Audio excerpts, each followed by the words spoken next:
আসসালামু আলাইকুম viewers, welcome করছি আবার একটি নতুন ভিডিওতে। বন্ধুরা, আপনারা দেখতে পাচ্ছেন এই মুহূর্তে আমি একটি পিডিএফ ভিউয়ার ও মাধ্যমে একটা পিডিএফ ফাইল ওপেন করেছি। এই পিডিএফ ফাইলটিতে প্রায় ১৭ টি পৃষ্ঠা রয়েছে। তো আমি এটা যদি বন্ধ করি, পিডিএফ ফাইলটি আমি যদি পুনরায় ওপেন করি, দেখুন বন্ধুরা, আমি পিডিএফ ফাইলটি ওপেন করেছি।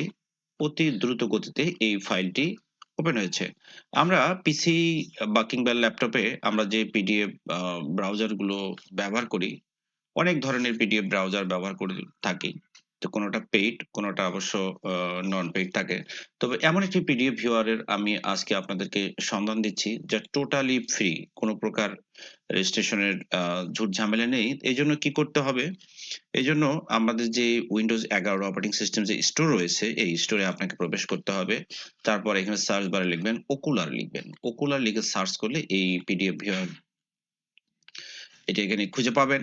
তো এই মুহূর্তে এখানে আমার ওপেন লেখা আছে। যেহেতু এটা আমি ইনস্টল করে ফেলেছি অলরেডি, যার কারণে এখানে আ ওপেন লেখা আছে। তো আপনারা এখানে ইনস্টল করলে ইনস্টল করার সঙ্গে এটা স্বয়ংক্রিয়ভাবে আপনার কম্পিউটার বা ল্যাপটপে এটি ইনস্টল হয়ে যাবে। তো ইনস্টল হওয়ার পর যেকোনো পিডিএফ ফাইল যদি আপনি ওপেন করেন, খুব দ্রুততার সহিত এই ব্রাউজারটি আ ভিউয়ারটি পিডিএফ ফাইল ওপেন করতে সক্ষম। তো এইখানে আরো কিছু আপনি সুবিধা পাবেন।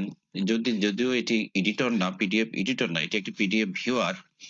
তো এই টুলস মেনু থেকে আপনারা ইচ্ছা করলে যে বিভিন্ন ধরনের টুল বার গুলো রয়েছে, এখানে আ সেটিং থেকে এখানে সাইড বার রয়েছে। সাইড বার ইচ্ছা টিক মার্ক দিয়ে রাখতে পারেন। এই যে টুলবার সেকশন, এখানে আমি অ্যানোটেশন টুলবারটি দিয়ে রেখেছি। বন্ধুরা, এই ছিল একটা চমৎকার একটা পিডিএফ ভিউয়ার। যদি ভালো লেগে থাকে অবশ্যই অন্যদেরকেও শেয়ার করে দিয়ে ভিডিওটি দেখার সুযোগ করে দিবেন। সবাই ভালো থাকবেন, সুস্থ থাকবেন এই কামনা শেষ করছি। আল্লাহ হাফেজ।